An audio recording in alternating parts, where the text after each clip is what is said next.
प्रिय विद्यार्थियों, सभी को नमस्कार। बीएससी पार्ट फर्स्ट में हम अभी पढ़ रहे हैं साइकस। ये जो टॉपिक है अपना, इसमें हमने रूट और स्टेम पढ़ लिया है और आज हम इसके नेक्स्ट पार्ट की ओर चलेंगे। नेक्स्ट पार्ट है लीफ। साइकस में लीफ। देखिए, हर एक टॉपिक में कुछ ना कुछ इम्पोर्टेंट बातें ज़रूर होती है और जहाँ तक हम साइकस लीफ की बात करें तो यहाँ से क्वेश्चन लगभग आता है। वो क्वेश्चन कहाँ से आएगा वो मैं बताता हूँ। सबसे पहले हम बात करते हैं कि साइकस जो लीफ होती है उसकी स्ट्रक्चर कैसी है।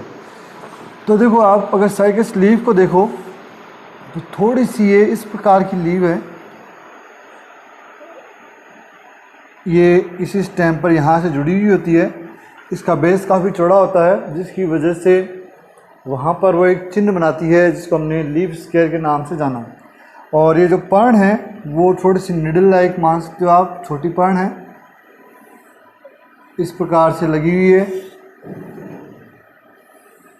कंपैरेटिवली इनकी जो साइज़ है वो इस प्रकार की अपीयरेंसेस शो करती है। तो ये जो ओल्डेस्ट लीव्स है वो बेस में है और न्यूली बॉर्न जो लीव्स है वो ऊपर की ओर है। 11th और 12th में जैसे कि हमने डाइकोट और मोनोकोट लीव्स के बारे में बात की है, उसकी स्ट्रक्चर और इसकी स्ट्रक्चर में बड़ा अंतर है। इसीलिए हमें इनकी स्ट्रक्चर के बारे में थोड़ी सी जानकारी होनी चाहिए। वहाँ पर हमने इनको, ये जो है उसको हमने पेटियोल पर्णवृंत कहा और इसके अंदर शिराविन्यास भी देखा। लेकिन यहाँ थोड़ा सा डिफरेंट है। अगर हम देखें तो ये जो भाग है ये रेकिस कहलाता है। यहाँ पर रेचिस या रेकिस प्रोनाउंसिएशन में आप यूज़ कर सकते हो। इसको हम रेकिस कहते हैं। और ये यहाँ पर जो ये ओवरऑल कंबाइंड एक लीव्स है और ये जो भाग बन चुके वो लीफ लेट है। तो लीफ जो है वो छोटी छोटी पर्णकों में बटी होती है, पर्णक कहलाएंगे, लीफ लेट कहलाएगी। तो लीव्स का एक स्मॉल पार्ट लीफ लेट ये हमें देखने को मिलता है। पिन्नेटली कंपाउंड अरेंजमेंट है ये। अगर हम एक पोर्शन को देखें, जैसे सपोज दैट हमने यहाँ पर एक टीएस निकाला, तो हमें ये पोर्शन कैसे दिखेगा। हमेशा एक बात ध्यान रखें, सपोज दैट ये कोई रेकिस का भाग है तो लीव्स यहाँ से निकलेगी। जब हम इसको यहाँ से काटेंगे तो हम इसको यहाँ से देखेंगे और जब हम इसको ऊपर की ओर देखें तो हमें कैसा दिखेगा, क्या दिखेगा वो देखते हैं। ये आपको दिखेगी इस प्रकार से ऊपर की ओर, कुछ कुछ अंडाकार, और ये पर्णक यहाँ पर निकले हुए इस प्रकार से।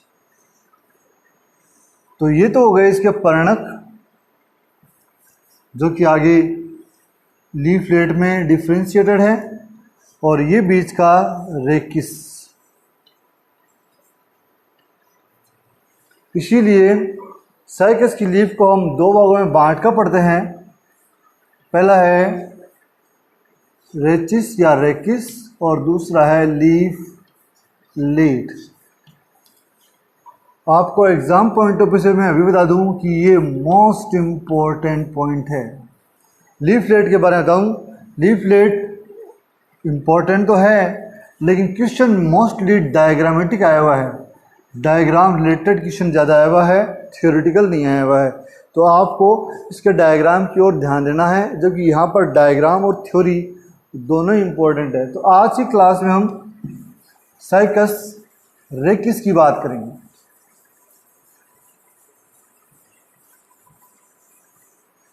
स्ट्रक्चर वाइज हमने बात कर ली कि ये कुछ हमें इस प्रकार का नजर आता है।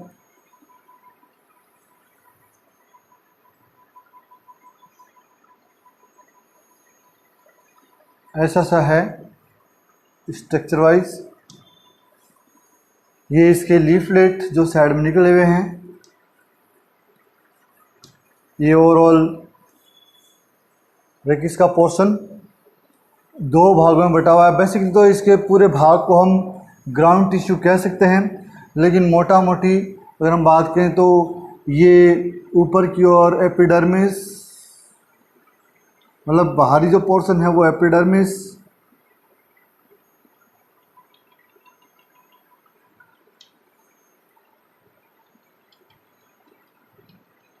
हाइपोडर्मिस में डिफ्रेंशिएट रहता है। इसके अलावा इसके अंदर वेस्कुलर बंडल पाए जाते हैं। वेस्कुलर बंडल का जो अरेंजमेंट है वो बड़ा इंपॉर्टेंट है, क्वेश्चन भी आता है। पहले देखते हैं अरेंजमेंट क्या है। इसके वेस्कुलर बंडल का जो अरेंजमेंट है वो कुछ ऐसा सा है, ऐसा इस प्रकार से अरेंजमेंट है।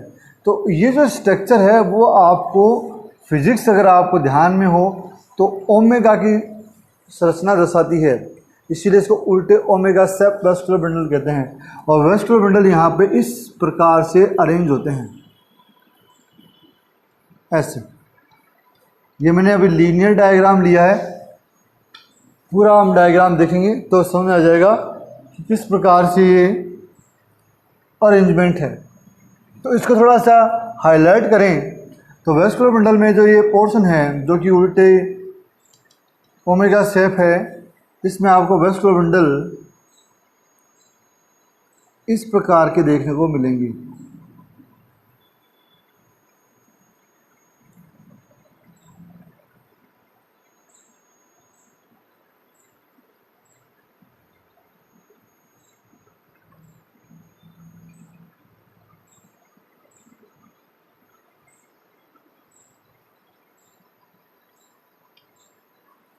ये ऐसे घूमता है तो वेस्कुलर बंडल भी जो है वो घूमकर ऐसे से अंदर की ओर हो जाते हैं। तो मतलब ये इनका जो मुंह है वो बाहर की ओर है, देखिए आप टुवर्ड पेरिफेरी है, इनका अंदर की ओर है। तो आपको डायग्राम बनाते वक्त ये बात बड़े ध्यान से देखनी पड़ेगी। हम वेस्कुलर बंडल को और समझें उससे पहले थोड़े से इसके बाहरी पोर्शन को समझ लेते हैं, क्योंकि इसका बाहरी पोर्शन थोड़ा सा इम्पोर्टेंट है। ये सबसे बाहर की ओर एपिडर्मिस, एपिडर्मिस में हमें सिंगल लेयर एपिडर्मिस देखने को मिलेगी और इस एपिडर्मिस में हमें सनकन स्टोमेटा देखने को मिलेंगे।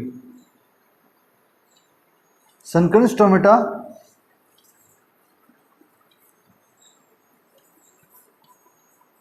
जिन्हें हम धंसे हुए रंध्र कहते हैं, वो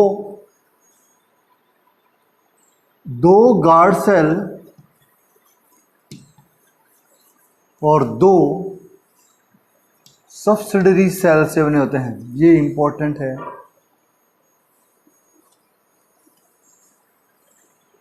यहां पर जो पोर्शन है एपिडर्मिस के जस्ट नीचे, वो हाइपोडर्मिस का पोर्शन है। ये टोटल जो है वो लगभग 2 से 3 स्तर यहाँ पर हाइपोडर्मिस के होते हैं। और हाइपोडर्मिस की जो ऊपरी लेयर है वो हरे रंग की सेल्स द्वारा बनी होती है। ये एग्जाम में बहुत बार आया हुआ है। 1 या 2 लेयर हो सकते हैं। ये क्लोरेन कायमा है, तो यहाँ पर हम बोलते हैं क्लोरेन काइमेटस टिश्यू से बनी हुई है, हरित लवक जो है उससे। और इसके नीचे जो है वो हार्ड टिश्यू है, इस प्रकार के हार्ड टिश्यू बोल सकते हैं हम। ये स्क्लेरेन कायमा है, हार्ड टिश्यू। तो यहाँ पर हाइपोडर्मिस में हमें क्लोरेन कायमा और स्क्लेरेन कायमा दोनों प्रकार की सेल्स देखने को मिलेगी। बाकी जो पोर्शन है ओवरऑल, जिसको हम ग्राउंड टिश्यू कह रहे हैं, ये ग्राउंड टिश्यू है, जिसको इनडायरेक्टली कॉर्टेक्स भी कहा गया है, वो पेरेन्काइमा से बना होता है। तो यहाँ पर आप देखिए तीनों प्रकार के उत्तक आपको देखने को मिलते हैं, क्लोरेनकाइमा, स्क्लेरेनकाइमा और पेरेन्काइमा। इसके अलावा यहाँ पर आपको लेटिसिफेरस टिश्यू यानी उनकी सेल्स देखने को मिलेगी जी जगह जगह पर, जो म्यूसिलेजिनस सेल्स का ही रूपांतरण है, रेजिन सेल और टेनिन सेल, टेनिन और रेजिन सेल, जो कि रेजिन सीक्रेशन में सहायता करती है। अब हम बात करते हैं इसके वेस्कुलर बंडल की। फाइनली वेस्कुलर बंडल किस प्रकार के होते हैं। तो एक पहली बात तो कि नंबर ऑफ वेस्कुलर बहुत ज़्यादा हैं। एक वेस्कुलर बंडल को जैसे उठाएं तो सेम एज इट इज इसी पोर्शन को देखें तो इसका जो मुंह है वो बाहर की ओर है, इस प्रकार से है। जाइलम जो है वो हमें यहाँ और यहाँ देखने को मिलता है, और ये इसका फ्लैम। अब हम इसको अपने हिसाब से समझते हैं। ये तो डायग्रामेटिक कंडीशन होगी। तो यहाँ पर जो वेस्कुलर बंडल होगा उसका जो मुंह है वो अंदर की ओर होगा, मैंने आपको पहले बताया था। अब आप एक वेस्कुलर बंडल को समझिए, एक वेस्कुलर बंडल कैसा है, इसकी अरेंजमेंट कैसा है। एक वेस्कुलर बंडल चारों ओर से, ये बंडल शीत की कोशिकाओं से द्वारा घिरा होता है। इसके अंदर आपको दो प्रकार के जाइलम देखने को मिलेंगे। ये जाइलम का पहला प्रकार है, ये जाइलम। यहाँ पर ये जो अपन ने बात कर रखी है, जो चौड़ा सिरा होता है वो मेटाजाइलम मतलब प्राचीन, और जो कम या पॉइंटेड होता है उसे प्रोटोजाइलम कहते हैं। इसके अलावा भी हमें यहाँ पर जाइलम और देखने को मिलता है इस प्रकार से। यहाँ पर इनकी जो पीएक्स की जो पोजीशन है वो पेरिफेरी की ओर है, एमएक्स अंदर की ओर है। तो यहाँ पर ये हो गया सेंट्रीपीटल जाइलम, और ये हो गया सेंट्रीफ्यूगल जाइलम। तो यहाँ पर देखिए जाइलम दो प्रकार के हो गए, एक और दो। इस प्रकार की जाइलम अरेंजमेंट को हम डिप्लोजाइलिक कहते हैं, डिप्लोजाइलिक कंडीशन। ये इसकी यूनिक करेक्टरिस्टिक फीचर है, ये आपको ध्यान में रखने की। इसकी जो लीव्स है उसके अंदर भी वेस्कुलर बंडल का टाइप ऐसा ही मिलेगा, लेकिन वहाँ पर वेस्कुलर बंडल एक ही मिलेगा, जबकि यहाँ पर नंबर ऑफ वेस्कुलर बंडल आप देखो असंख्य हैं। इसके अलावा शेष पोर्शन किससे बना हुआ है, फ्लोएम से बना हुआ है। ये पूरा का पूरा पोर्शन किससे बना हुआ है, फ्लोएम से। तो यहाँ पर हम रिक्स के डायग्राम में दो तीन चीज़ें अब दोबारा रिपीट कर रहे हैं। इसकी जो स्ट्रक्चर होती है कुछ इस प्रकार की होती है। वेस्कुलर बंडल जो है उल्टे ओमेगा शेप होते हैं। रेजिन और टेलिन सेल बिखरी हुई पाई जाती है। इसके अलावा जो टिश्यू है वो एपिडर्मिस और हाइपोडर्मिस और कॉर्टेक्स में बटा हुआ है। बेसिकली ये पोर्शन जो है वो ग्राउंड टिश्यू कहलाता है। यहाँ पर हाइपोडर्मिस जो कोशिकाएं हैं उनके अंदर हमें फ्लोरेन्काइमा और स्क्लेरेन्काइमा नामक टिश्यू देखने को मिलते हैं, जो भोजन संग्रहण और स्ट्रेंथ दोनों का कार्य करते हैं। और अंदरूनी जो टिश्यू है वो पेरेन्काइमा से बने हुए जो भोजन संग्रहण का कार्य करते हैं। रेजिन और टेलिन सेल भी इन्हीं में पाई जाती हैं। वेस्कुलर बंडल की बात करें तो इनकी जो स्ट्रक्चर है कुछ इस प्रकार की है। एक वेस्कुलर बंडल के अंदर हमें ऐसा अरेंजमेंट देखने को मिलता है। वेस्कुलर बंडल के अंदर बाहर की ओर मेटाजाइलम प्रोटोजाइलम है। इस प्रकार की अरेंजमेंट को हम सेंट्रीपिटल अरेंजमेंट कहते हैं। और एक और इसी कैटेगरी में और वेस्कुलर बंडल भी है, जो मतलब यहाँ पर वेस्कुलर बंडल दो हैं। इनकी अरेंजमेंट बाहर की ओर प्रोटोजाइलम, अंदर की ओर मेटाजाइलम, ये सेंट्रीफ्यूगल कहलाते हैं। क्योंकि यहाँ पर दो प्रकार के जाइलम हैं इसलिए इसको हम डिप्लोजाइलिक कंडीशन कहते हैं। बाकी सेम जैसे अदर प्लांट्स में होता है उसी प्रकार से। तो ये क्वेश्चन वाइज बड़ा इंपॉर्टेंट है कि सेंट्रीपिटल सेंट्रीफ्यूगल जाइलम किसे कहते हैं, डिप्लोजाइलिक अरेंजमेंट क्या है, ये किस में पाया जाता है। तो लीव्स में भी यही है और रेकिस में भी यही है, ये आपको ध्यान रखना होगा। तो आज का हमारा टॉपिक रेकिस से रिलेटेड था। अगर कोई आपको दिक्कत हो, समस्या हो तो आप क्वेश्चन पूछ सकते हैं। कल हम बात करेंगे लीफ के बारे में। तब तक के लिए धन्यवाद, थैंक यू।